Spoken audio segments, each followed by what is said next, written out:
I would like to see my friends and family members have access to more affordable ways of living in this land that they consider home, be it ancestral through their own colonized, immigrant ancestors or through native ancestors. What do you think? Americans are allergic to community. Yeah. And if you've ever tried, you know it's true. Yes. They just start fighting. So native folks were here first and appear to live in a much more harmonious manner with the earth and the community. How did we get here? So you look at the state. What is the state in Algonquin society for? And there was a system of confederacies. You have council fire districts, which are large, and within the council fire district you have council fire sachendoms. Okay. And within the sachendoms you have villages with sub-chiefs. And then within the villages you have encampments, and it's very consistent. And you only see it in certain treaties where they get everybody to sign. You see only 7 levels of leadership signing the treaties. There are 5 of these, districts in the Esopus, and the head one was called Warranawankan, right? And that's around here. Warranawankan really means basically we walk on literally we're walking through the beautiful pathways in the mountains.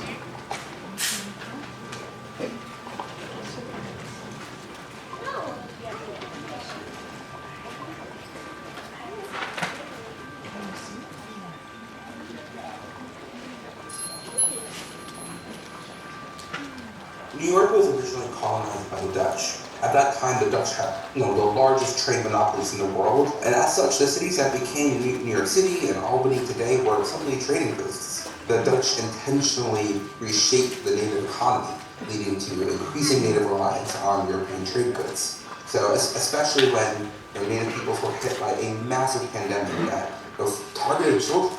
And at this point, trade goods became even more valuable because for them it was culturally important to bury loved ones with worthy possession for their journey into the next world. The increased value of the trade goods and the decimation from war and disease leads to bigger land sales, largely to enterprising capitalists who want to make themselves into this new American aristocracy. So these new landlords now own thousands of acres which they can populate with tenant farmers. They trap tenants on their land by forcing them to grow food, to pay rent, and provide services to their masters, all while accumulating debt every time there's a bad harvest or the value of wheat went down or something. And every now and then, patrons would just evict tenants who were behind on rent. It's not like they weren't paying, it was just impossible to stay out of debt. So naturally, tenants sought to escape their predicament and start deals with native leaders, such as the Wappinger Sage and Daniel Ninham, to move on to their lands. So Ninham and tenants collectively sued the patrons, but when they lost, tenants launched an outright rural rebellion. It started 75 years of conflict between tenants and their landlords that they eventually won. Native peoples and tenant farmers had different interests and were dealing with drastically different issues, but they had the same enemy. How do we build connections across peoples dealing with different things in a way that can generate solidarity?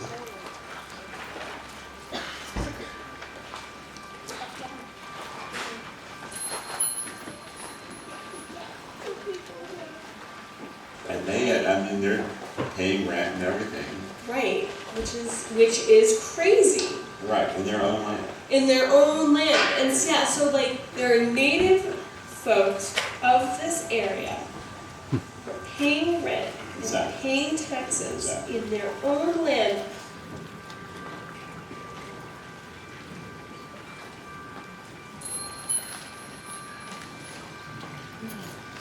I've counted in the last 10 years that I've moved well over 20 times. It's a very cute little cabin up in Saugerties, Woodstock, because we were so happy to find it, and it was this instant, yes, we moved in, people that we'd already known for a while in the community without being like super close. At the end, we had not a working wood stove. We had no hot water. We had a rat infestation, mold. Even when we had moved in, I asked right away about mold. No, mold.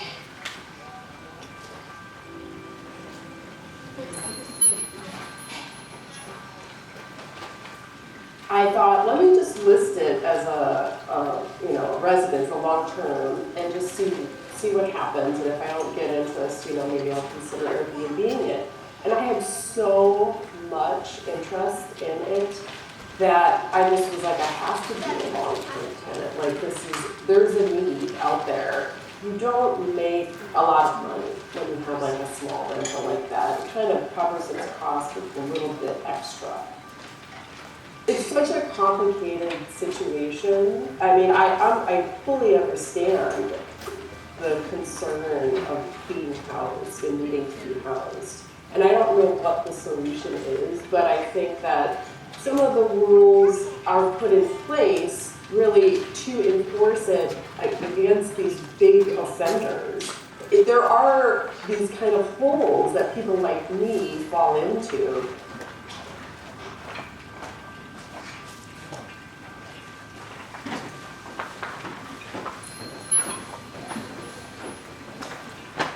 I am fourth generation Hudson Valley on both sides of my family. Since 2019, I have moved 23 times. I count 23 times. I've lived in various different places, but only 3 of them have been long-term, 6 months or longer, and the rest have been like 2 weeks, 2 days. And the thing about me is because I'm from here, and also my dad's from my childhood home in the same period of time, it was like, anything from your childhood you need to gather, because I'm not holding on to it. I was like, oh my God.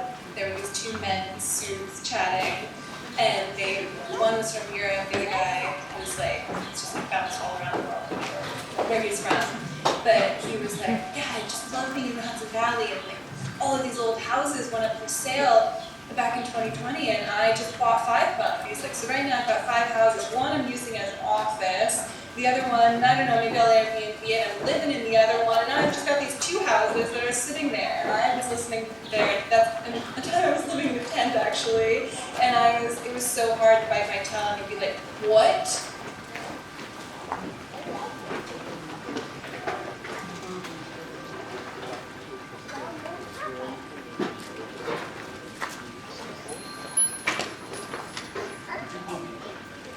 I moved everything in. Instantly started feeling really sick, like red eyes, brain fog, couldn't think straight, throwing up like almost daily. And then I would leave to go to work for like 8-10 hours, I would start feeling better, I would come back home and I was like, so something's up. I assumed that it was like mold that I was allergic to. So I reached out to my landlady, we did some tests, nothing indicated that there was any kind of mold. It was a gas leak, right? Yeah. The last time that I had something that I felt comfortable in was probably a year and a half ago. And it's like you see this kind of like these wealthy people like propagating around you and coming from the city in a place that, you grew up and is your home. And my dad, his family lived in Oxbury and had a farm there for at least like 4 generations back. My family is integral to this area, You're from here. From here. You're very much from the Catskills, So- be it Roxbury, Woodstock, you've been in Yeah, this. for sure. Yeah, and like, And I spent my entire life here.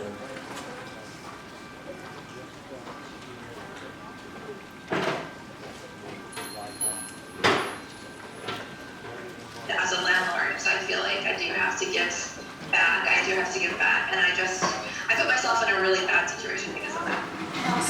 Financially, I mean, like we're trying to make more housing available, right? These houses were abandoned before or weren't livable before. We want to get them up to code, we want to get them safe, and we also want to make them nice enough that we want to live there. We are really trying to provide a community and not just a living situation. So I do think that being a landlord is an investment, and investments are not guarantees. If you're saying it's a business and you're making income from it, then you have certain responsibilities that you are signing up for. landlords have all the options right now. There's a housing crisis.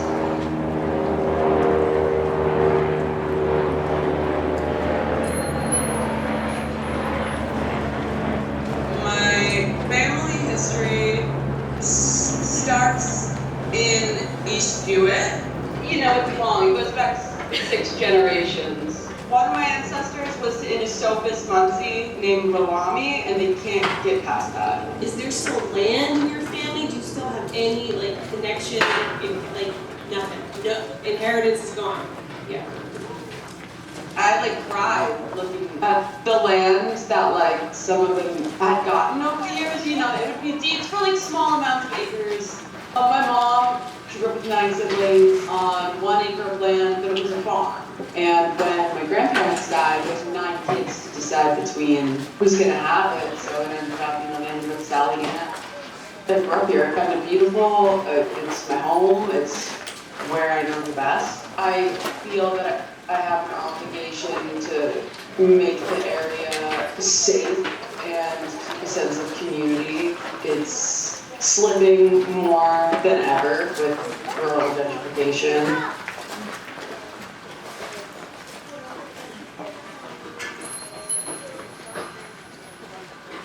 It's the 1830s. 1830s. The Trail of Tears was a tiny part of the Indian Removal Act, and the Munsee, Nome, and especially the Shawnee were part of the Indian Removal Act. They're losing their language and losing their culture. And to be removed from the land, you lose your culture. Well, that's literally true. That's literally, yeah, that's. Because if you can't point to it in an oral tradition where there's no writing, you can't point to it, then it's gone. Because they didn't want to go. No, because this is their home. Right. Well, this is the thing, is like, why is there a cycle of people being pushed out of home?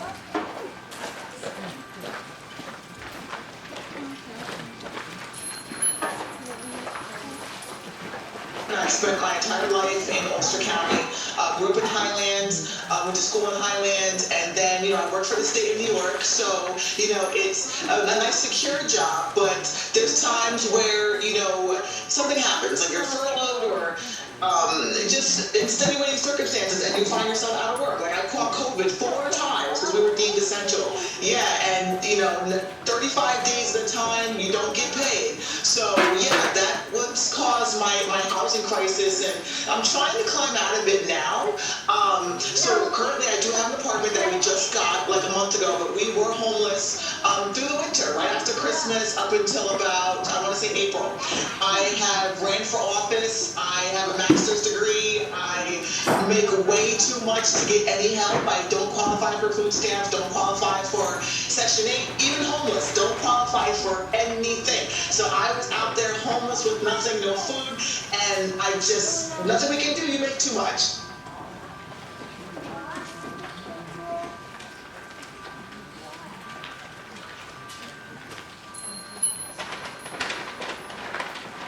So I moved in the Hudson Valley because my parents died, right?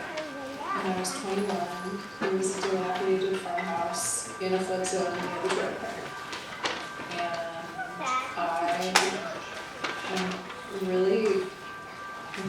And I'm so not the right subject to ask about managing property because it was such a place of grief for me.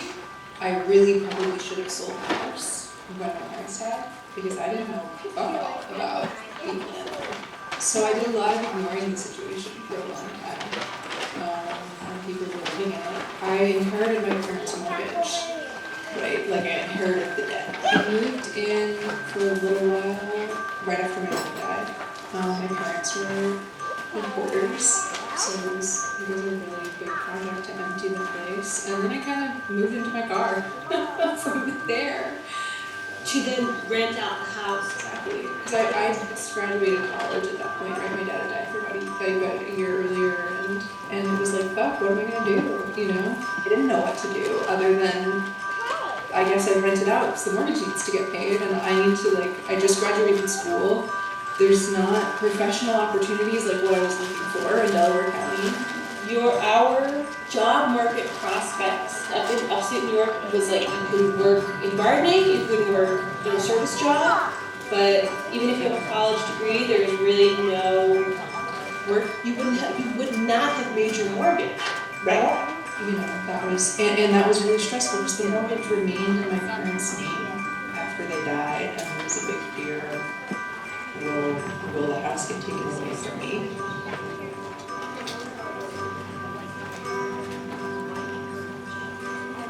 Listening to curtains hark, I remember the word.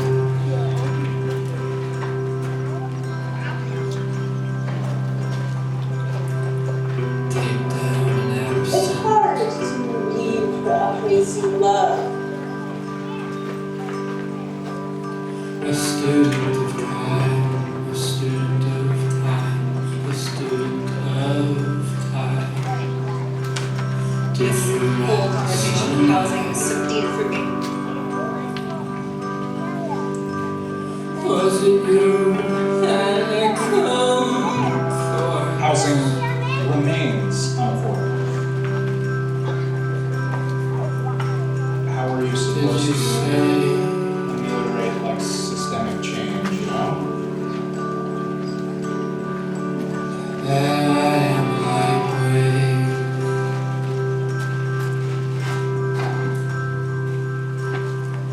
Does it feel like home for you? At sea. Here?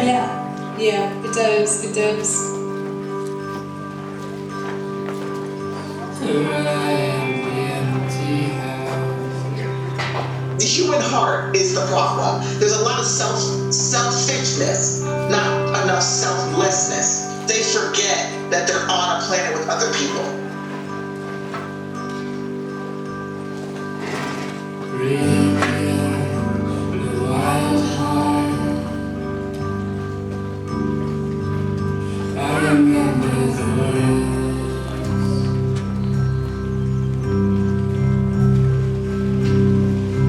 The summers on the line.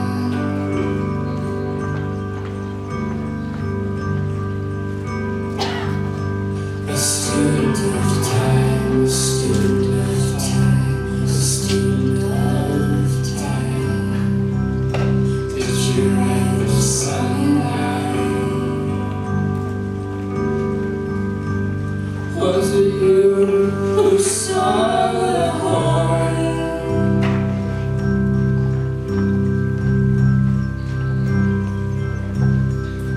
Did you say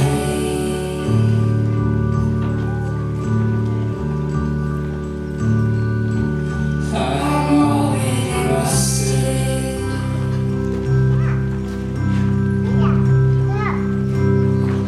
A moving explains form.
knew this I never meant anything at all.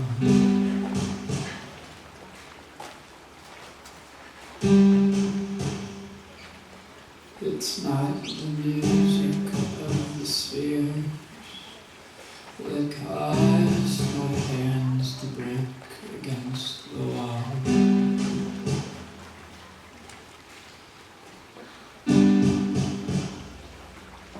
But as the last piece of the night, I want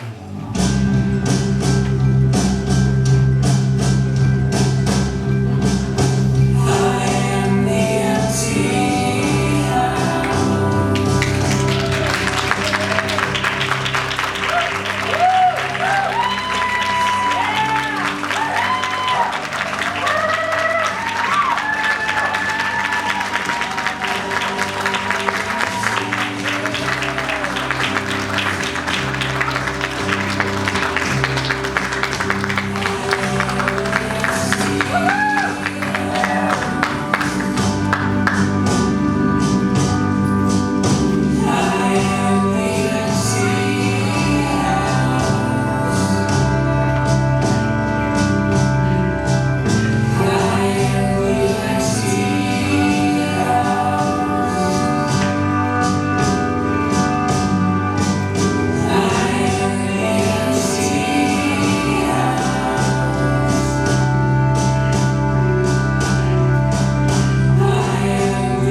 moral imagination from the philosophy context is you could say the form of thinking that humans can engage in, wherein we can picture possible outcomes without actually having to do the thing. We can imagine what might, but that we're actually pretty bad at it, even though it's really important.